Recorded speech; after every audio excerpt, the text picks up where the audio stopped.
Hi guys, ayan, dumating na yung mga package natin galing Amazon. Ito yung mga in-order ko. Napakabilis dumating. Ayan. 2, then 3. Ayan guys, samahan nyo akong i-unbox to. Let's go! Alright guys, ito ang unahin natin. Yung pinakamaliit muna na box. Let's go!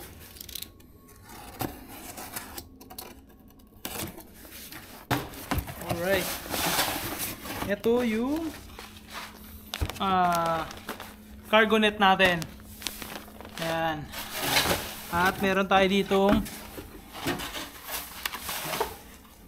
ito yung door latch step something. Ang susunod. Alright. Ito na yung crossbar na in-order natin. Let's go.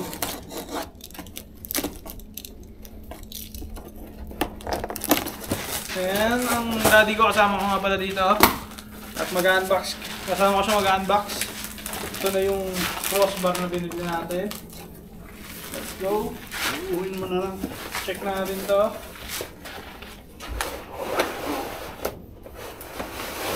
Wow, guys. Ito na. Pinaka-antay natin. Alright. Ito yung crossbar. Napapatungan ng ating roof rack. Ayan guys. 52 inches to. Ang brand nito is Maxhall. Nakabrand niya yung roof rack ko guys. Na in order. Ito. Yung meron siyang pamihit and susi. Ito yung Maxhall na 52 inches aluminum roof top crossbar. Ayan guys. Alright. Ito na. Ito na ang pinaka-aantay, pinaka-abang-abang. Alright. Unboxing.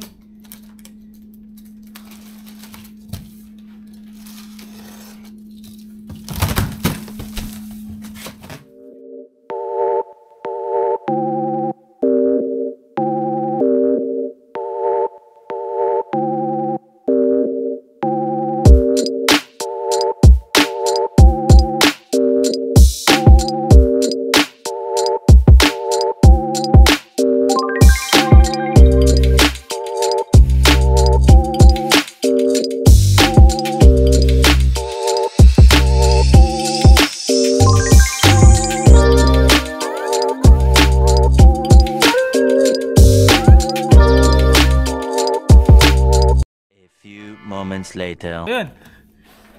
Yung mga in-unbox natin. Kasi maglalagay tayo ng roof rack at saka crossbar sa sasakyan. Kasi every time na aalis kami, masyado kami maraming dala. So, para hindi na kami mahirapan, makakabitan na natin ng roof rack yung car. Alright. Yun nga pala guys, assemble na namin yung roof rack. And then, gagamit na rin tayo na itong Rust-Oleum. Ayan. Anti-rust siya para for the long run ng ating roof rack is hindi siya kakalawangin agad. Ayan. So spray natin yung buong roof rack para smooth na smooth, para hindi agad siya maluma or kalaang.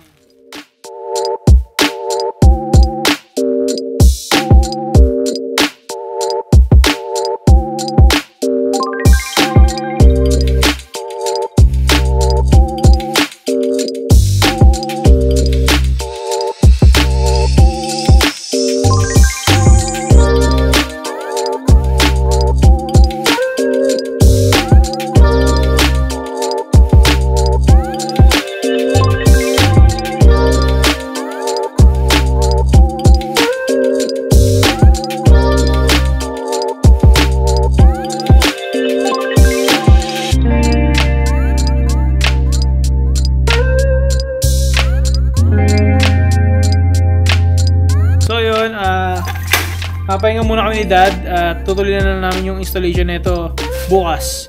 So, see you guys! The next day. And guys, medyo maganda-ganda yung panahon ngayon. Tutuloy na natin yung pag-spray nito.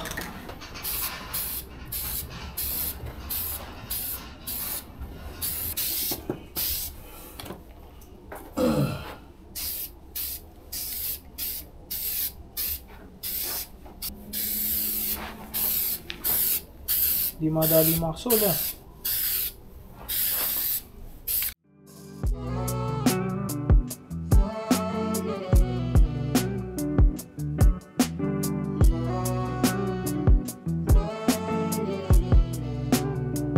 Yo, what's up? Ayan, hinantay na namin ni Dad na matuyo yung roof rack basket.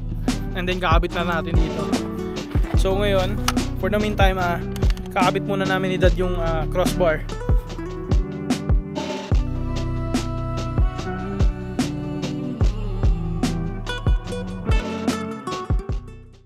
The next day. Good morning guys, ayan. Ngayon na namin tatapusin ni Dad yung roof rack ko. Kakabit na natin lahat. So, ayan. Lalagyan na namin lahat to para matapos na guys. Kasi natuyo na yung in-spray namin. Kaya pwede na siya ikabit. Alright.